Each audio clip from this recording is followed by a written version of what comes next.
Gazpacho soup.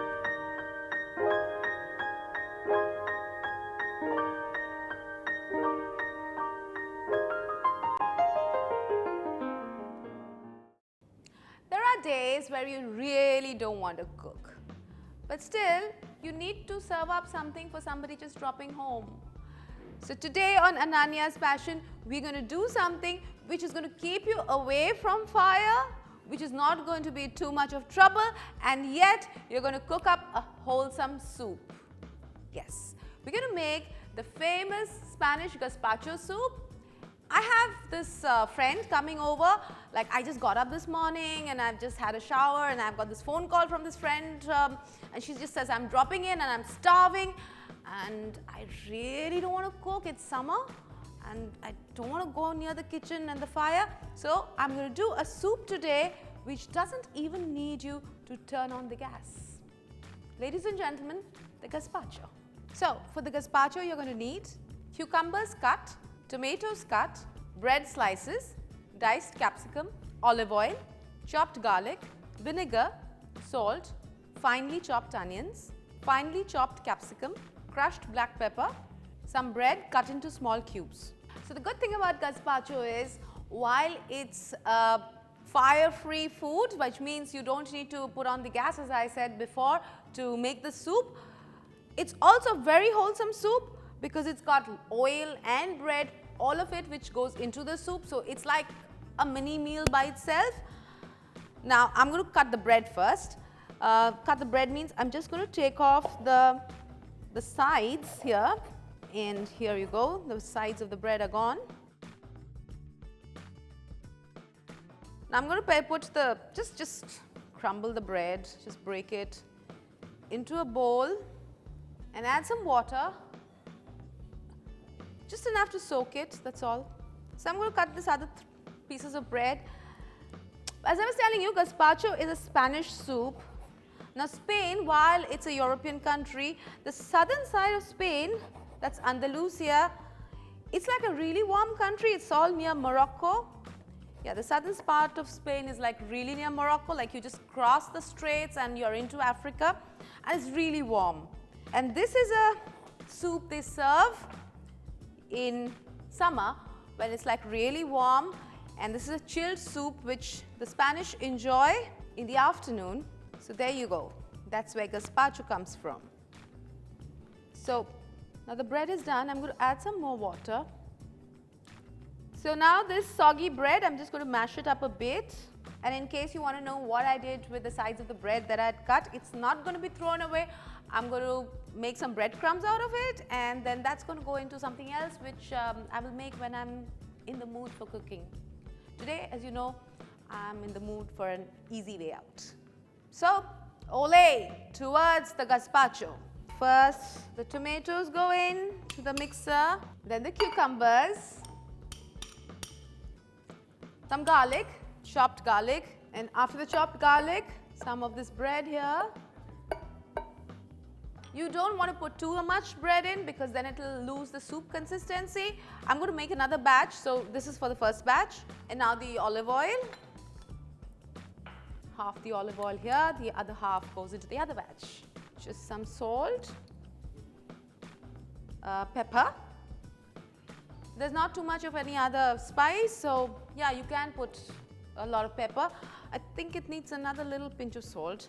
So we've got all the ingredients here, and now just add a bit of water, just enough to soak the ingredients, and now give it a nice whiz.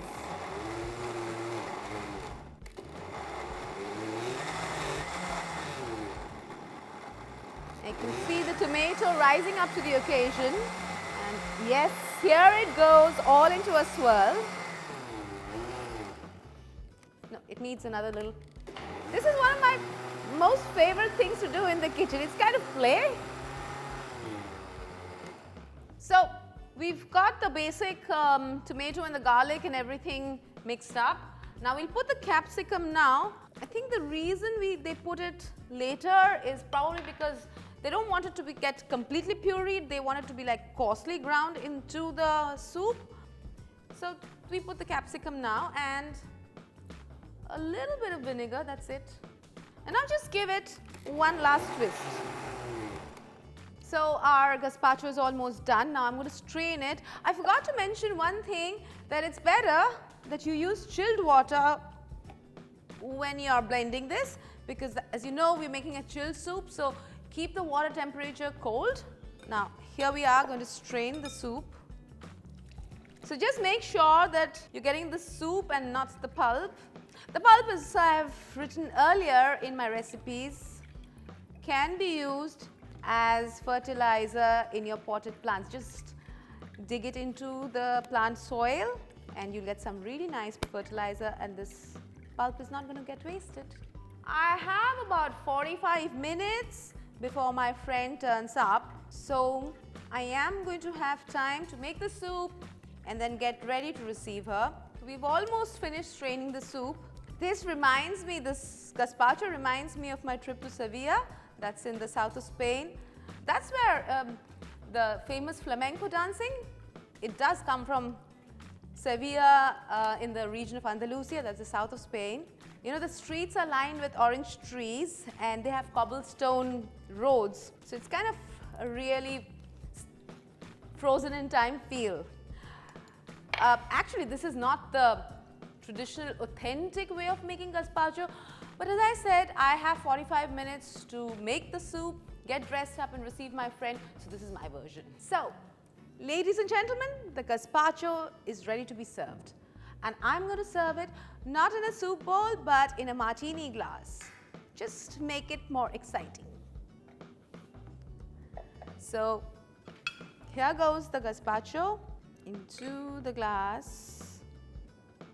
So actually what I'm going to do is I'm going to put the gazpacho into the refrigerator and wait for my friend to come. So the rest of what I'm going to show you how to serve it right now, I'm going to take it out of the refrigerator and do it that time, because it's a chilled soup, so I really want it nice and cold.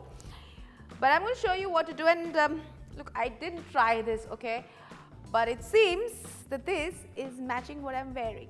So here goes the bread pieces. You don't have to make them into croutons. These are just normal bread cut into cubes, and they go on top. And now I'm going to sprinkle it with some green and just a little bit of onions here. I think it needs a little more green here. The dominant flavor of gazpacho is garlic, onions, tomato and capsicum, and because you've not really cooked them, they retain their original flavors. But let me tell you, I've had the gazpacho in summer in Spain, and it's really got this cooling effect inside your body, and at the same time, because of the flavors, it's not tasteless. So as I said, this is a wholesome soup, the gazpacho. It's a mini chilled meal, and my friend and I are going to have it with maybe some breadsticks or some bread. That's about it. So this is the gazpacho. Take a sip. Tell us what you thought. And if you really like it, this weekend, just go ole.